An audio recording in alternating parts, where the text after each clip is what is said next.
beses ko na nga palang gumagawa nito at feeling ko ngayon na perfect ko na siya. Kaya ngayon lalong hindi na kami bibili nito ni Ate Kat nyo. At grabe mga ate, talagang nag-improve na nga yung lasa ng pagkakagawa ko dito. At sa sobrang sarap nito, mukhang dito na nga kami yayaman. Ngayong araw mga ate, nagkikrave nga kami ni Ate Kat nyo sa kimchi. At kesa nga bumili, eto at gagawa na lang ako. Tsak kasi na mas makakamura ako kapag ako yung gumawa. Bali pangatlong gawa ko pa nga lang pala ito. At sana ngayong this time, ma-perfect ko na talaga. Dahil yung unang dalawang ginawa ko noon, ay may hinahanap nga akong lasa. Kumbaga parang kulang pa talaga. At syempre, try and try lang para ma-perfect natin. Madali lang naman din itong gawin. Eto nga pala, itong mga repolyo, ay nilalagyan ko nga lang ng asin. At kailangan lahat ng parts niya ay magkaroon. Tapos ibababad natin ito at least 1 hour. Habang inaantay yan, ipiprepare ko naman itong mga iba pa nating ingredients. Tulad nitong onion leeks, na hiniwa ko lang ng maninipis na paislan. Gagamit nga din tayo dito ng isang peras. Inalis ko nga lang yung buto dahil baka mamaya tumubo sa tiyan natin. Tapos binilatan at hiniwa-hiwa. Kailangan din natin dito ng isang carrots. Binilatan ko nga lang ito, tapos ginamitan ko na lang ng peeler para hindi na ako maghiwa ng maninipis. Gagamit din tayo dito ng onion, pero mas okay sana kung sibuyas, kaya kung may sibuyas kayo, yun na lang gamitin nyo. Kailangan din natin dito ng bawang, ayan, at pinitpit ko lang at inalisan ng balat. Maliit na luya na binalatan ko at hinati-hati ko lang din. Tapos dito sa isang blender, ay pagsasama-samahin natin lahat ng hiniwa natin. Puwera lang dun sa onion leeks at carrots. Tapos tinimplahan ko na ng asukal na brown at medyo maraming patis. At ibe-blender nga natin ito dito para madurog siya. At ayan, pamaya-maya lang meron ka ng masarap na juice. Kaya naman tara, inumin na natin ito.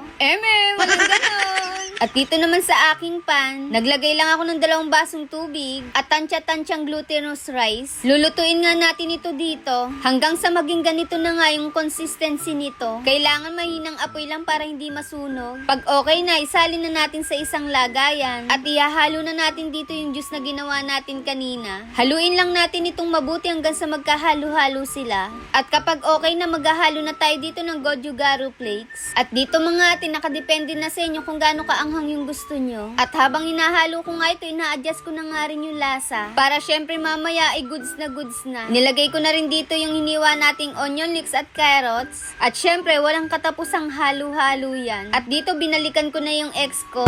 Ito palang binabad natin na pechay bagyo sa asin. Bali pag ganyan na yung texture ng stem niya, ay pwede na yan. At kita nyo naman, nagtubig na din siya. Kailangan kasi dito mga ate, hindi na siya malutong. Bali, hugasan nyo nga lang lahat pala ng leaves niya para ma-sure na walang naiwang asin. 2 beses ko nga hinugasan yan pagkatapos pinakapiga ko lang. At dito, lalagyan na nga natin ito ng kimchi mixture. At bawat isang pahina, huy ate ayan, ginawa mo namang libro, ay dapat malagyan nga natin ng kimchi mixture. Malalaki naman yung ginawa kong kimchi para maiba naman dun sa una nating ginawa. At grabe, tingnan nyo naman, itsura pa lang nakakatakam na. At nung matapos na, inilagay ko nito sa isang lagayan. At ayan, meron na tayong isang malaking Tupperware na kimchi. At sa sobrang takam ko dito, hindi ko na nga aantayin itong ma-ferment. Kaya naman, unang kagat first bite. Ang sarap. Grabe mga ate, feeling ko mas na-perfect ko na nga ngayon yung paggawa nito. Kailangan lang pala wag nang hihiwain yung mga pechay bagyo. Walang ganon! At dahil na-perfect ko na nga yung paggawa nito, mukhang dito na kami yayaman. Pwedeng-pwede na rin kasi itong ipangbenta. Ayan nga, tinikman na nga rin ni Ate Kat nyo. At grabe, craving certified na naman. At ayun lang, bye-bye!